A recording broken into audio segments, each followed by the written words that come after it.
So congratulations to you, Tony, first of all. And welcome to SportyFM. We are a 24-hour sports station here in Ghana.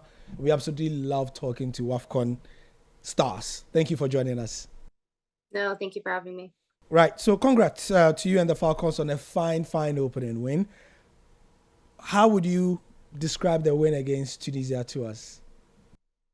Yeah, so I would say we kind of have a fire under us, especially because of how the last WAFCON kind of ended for us. And so I think entering into this first game, we kind of remembered how our first game went the last time against South Africa, us getting that loss. I think it was really important for our team to get a win for the first game, just, practicing our principles and exactly how we want to perform this tournament. And I think, yeah, of course, we wouldn't say it was a perfect performance, but we're satisfied.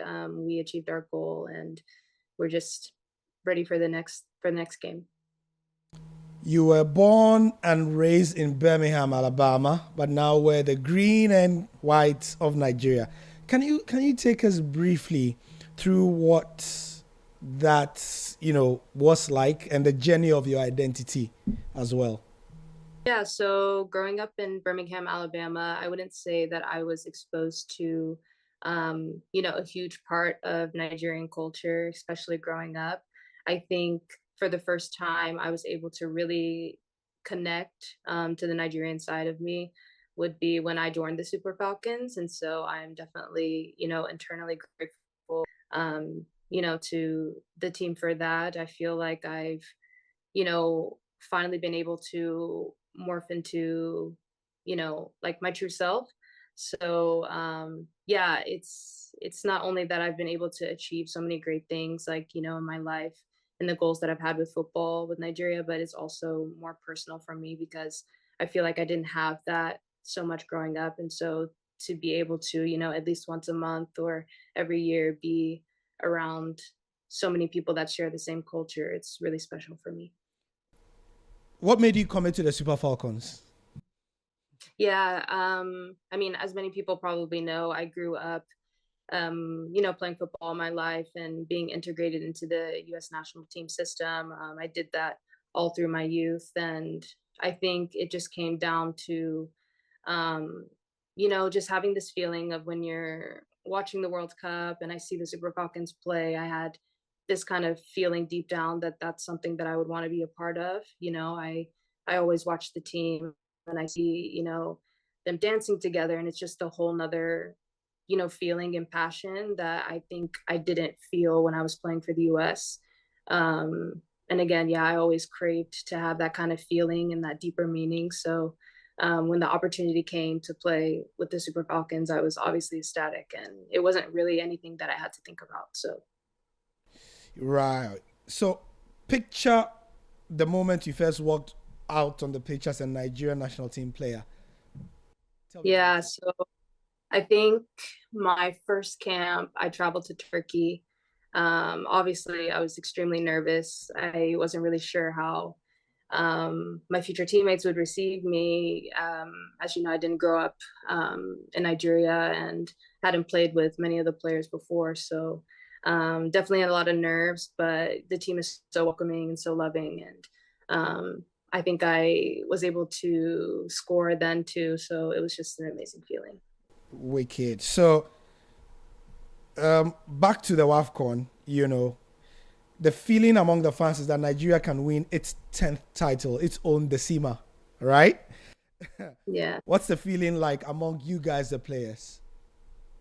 Yeah, we've kind of talked about it as a team that, we missed out on it the last time, and it was such a gut-wrenching feeling that, none of us want to feel that again. We also have a situation where we have, half the team who have won a title before, who have won multiple titles, and you have another half who have never won it before.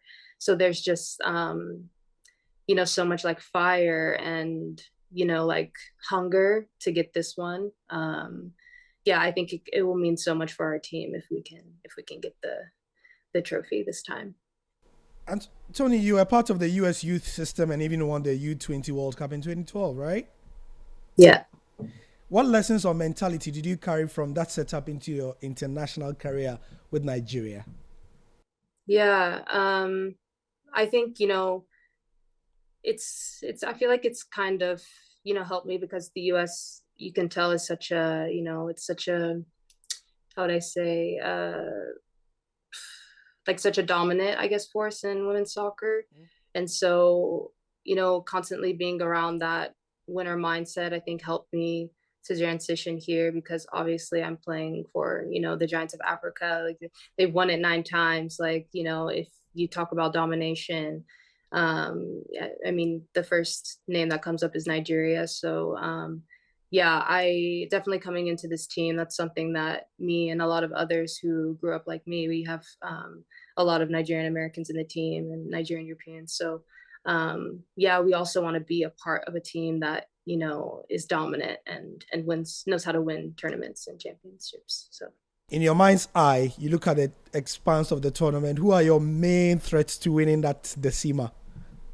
ooh, honestly, especially with this last game against Tunisia, I know the score reflected a game as what you would say is dominant, but I think every team here has, really improved within their federations, and you can see the growth of women's football in Africa just by watching this tournament, and I think that's so positive and so amazing to see. I mean, the obvious one, South Africa, they were able to get it last time. We're hoping that that's not going to happen this time. But Morocco, the host, they're a great team as well, and Zambia, of course. So Yeah. Let's come to my Ghana. Ghana and Nigeria have always been BFFs, right? yeah, When it comes to women's football, Nigeria has admittedly taken a quantum leap for a while now. I know Niger has its own unique issues. We could spend the whole day there. But what do you think my Ghana can learn from Nigeria as we look to bounce back to our former glory when it used to be just us two? mm. yeah, yeah, it's tough to say because there's you can see that there's been a lot of growth, but you can also tell that we still have so much headway to make within our federations, especially in Africa.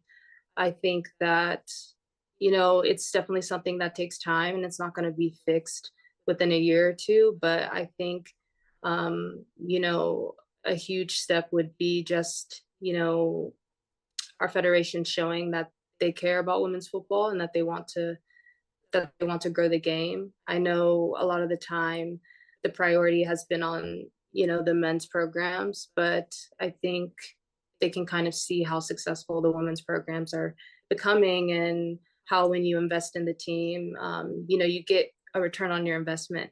So I'm just hoping that in the future, our federations will take us more seriously, kind of see us as, you know, people who can make a difference. I know a lot of young girls look up to us, and I think a lot of the times it's hard to get young women into sports. And I think if they invest in us and they see us grow, it's just going to be, like a domino effect. For the second WAFCON in a row, the prize monies have been increased. Like, how do you feel about that? Yeah, right. Yeah, we were just discussing it.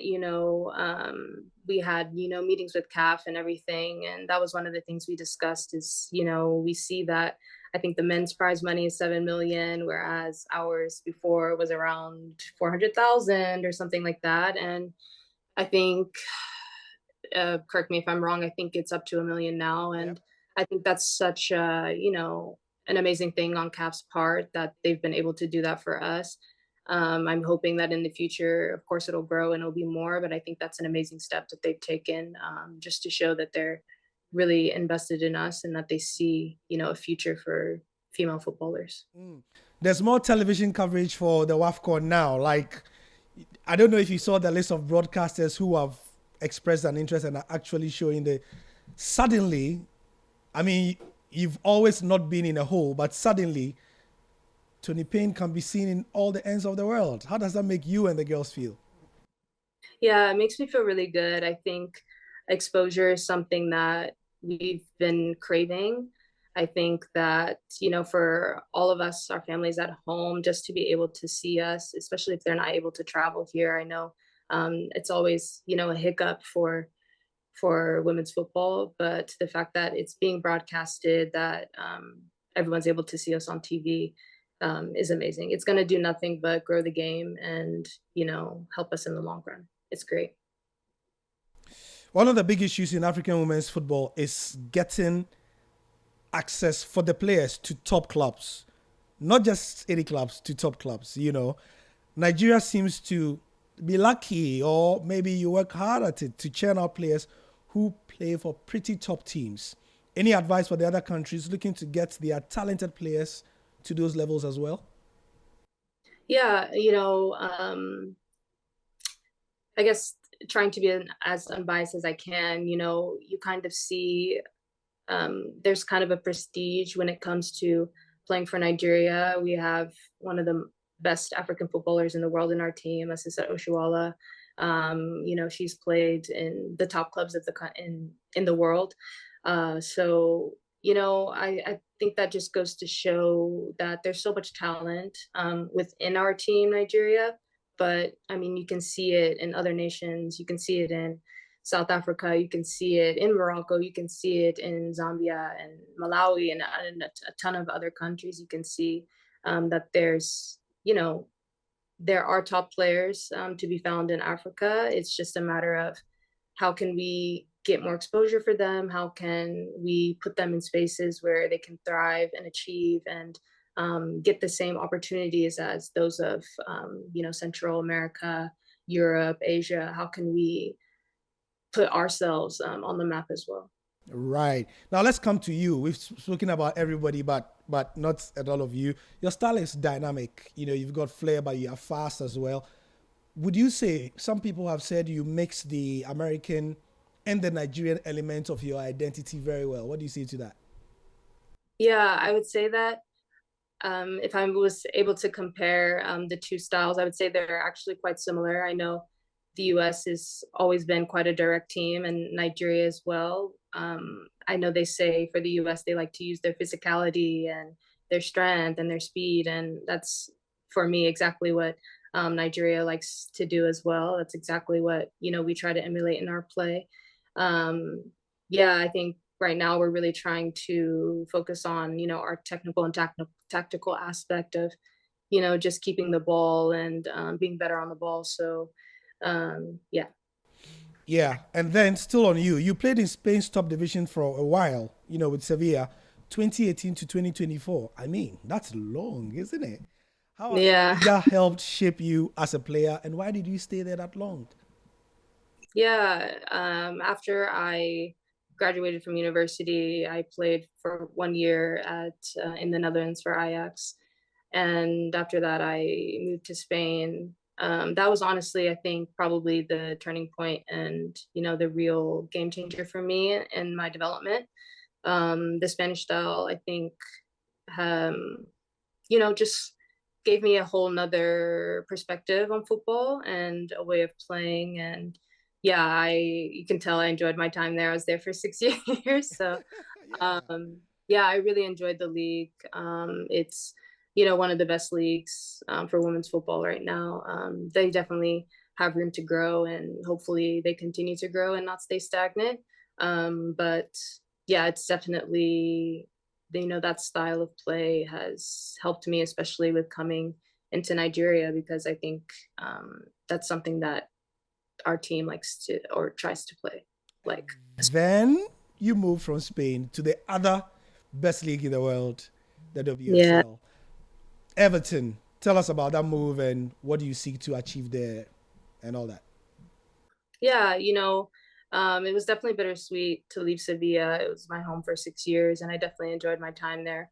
I definitely enjoyed the league, but after some time, it was definitely the moment for me to make a change. So I knew that I eventually always wanted to play in the WSL. I wanted to play in England, and yeah, Everton, was a opportunity that presented itself, and there's so much history in Liverpool with that club. And I think a theme for me has been me playing for teams that have so much history and passion. And um, it's been really nice to be a part of those types of programs. So I'm really enjoying my time at Everton. I really love the league. I think it's extremely competitive. I would say, they're probably the top league in Europe right now. Yeah. And yeah, I'm just really enjoying my time there. Yeah. You've played both as a forward and as a midfielder, right? Where do you feel that you best express yourself on the pitch? I've always wondered.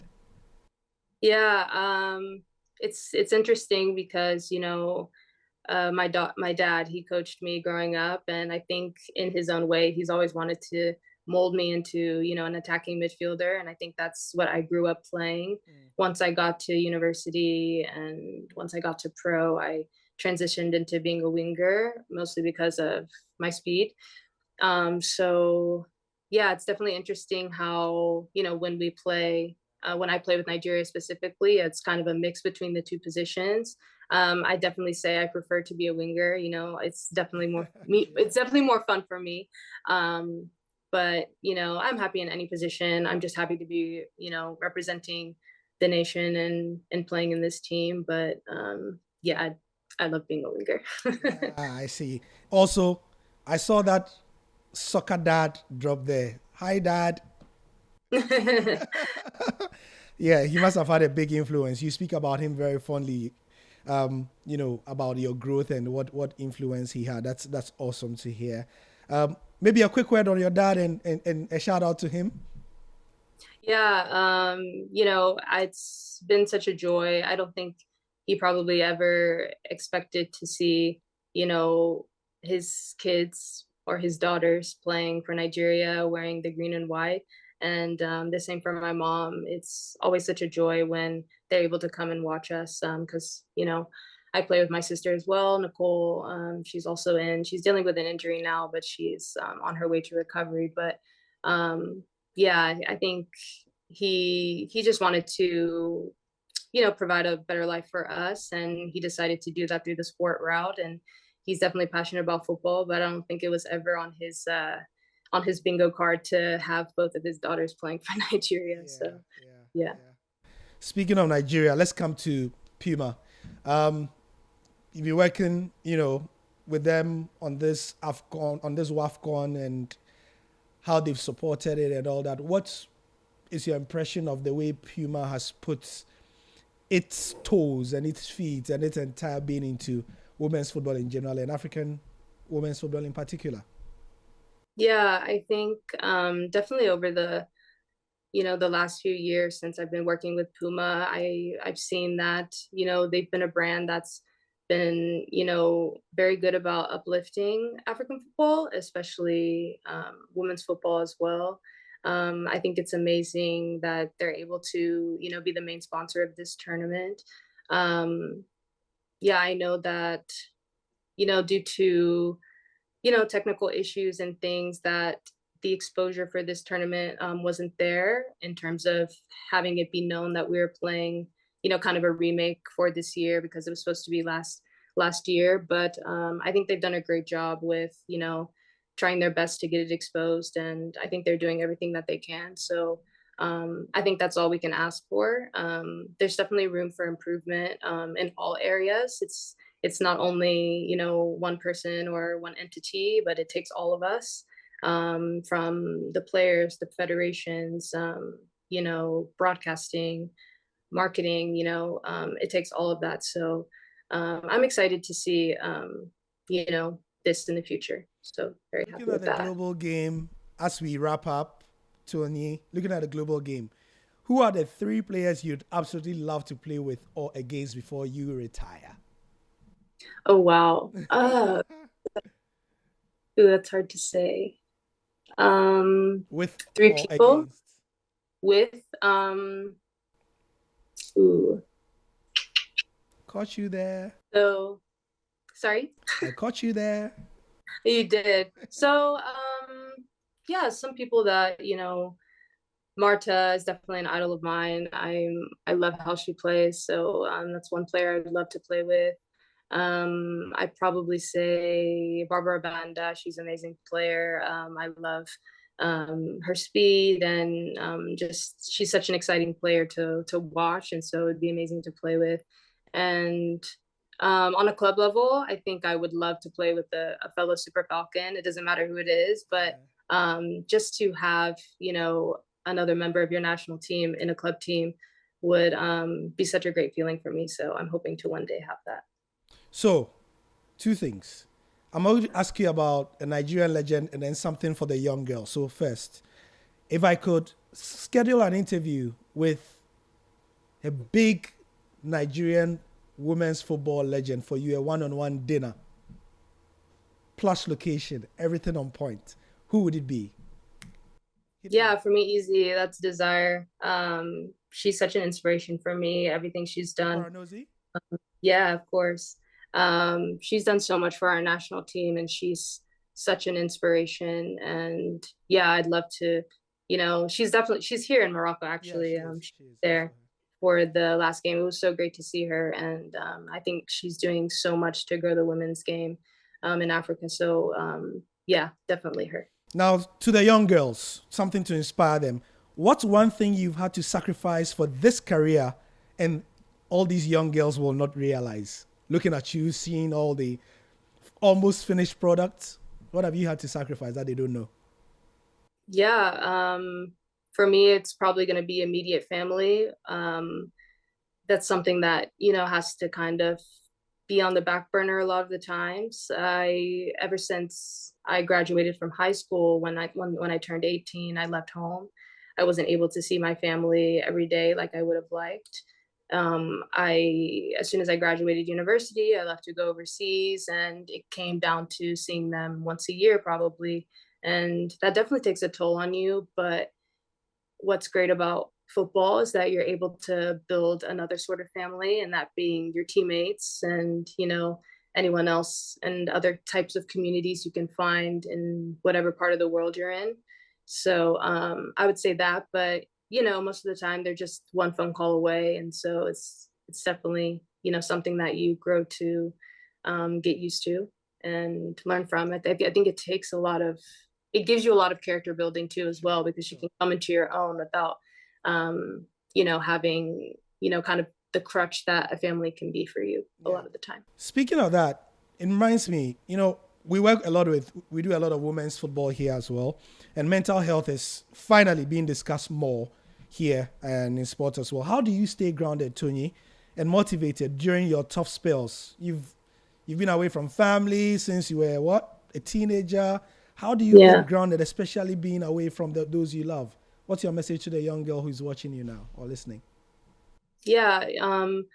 I'd say, you know, religion, Christianity, God is a huge part of my life. I think, he's the main one that I refer to when I'm, going through tough times. Prayer is a big part of, my routine and what I do to kind of keep myself grounded. And I think that everyone has their own way of dealing with their mental health. I think it's amazing that most teams have access to mental health professionals, sports therapists that you can talk to when you're going through something. And of course, I'm like to be able to, I call my mom all the time. She's someone that I can really, can kind of snap me back into reality. I think she really helps with reminding me how lucky I am to be doing what I'm doing and kind of open up my perspective whenever I'm going through something tough. So, yeah, that's what I'd say. Thank you so much for your time. And final thing I'd ask you, a 13-year-old Nigerian girl is dreaming of being like Tony Payne. Nigerian girl, Ghanaian girl, African girl, girl in Asia, looking at you. I want to be like Tony Payne. What are you going to tell her in terms of advice? Advice I would say is just truly to believe in yourself. I know that a lot of the times with sports, we can look for outside validation, but at the end of the day, a lot of the success comes from within and a lot of the confidence comes from within. So, not to say to be egotistical, but you do kind of have to have another type of confidence and mindset if you're going to make it in this game. And so, yeah, that's definitely the advice I would give. Is just to have tons of confidence. We appreciate your time and thank you for spending this time with us. We know you're in camp. You probably should be sleeping by now. Ahead of the next game, and good luck with that, with winning Thank you the so much. Women's African Cup of Nations. So that's the professional me speaking. The Ghanaian me will say, no good luck. Go as far as you can, but don't win. We'll see about that, but We'll thank see you. about that. Thank you and all the best. Take care. Cheers. Thank you so much. Thanks.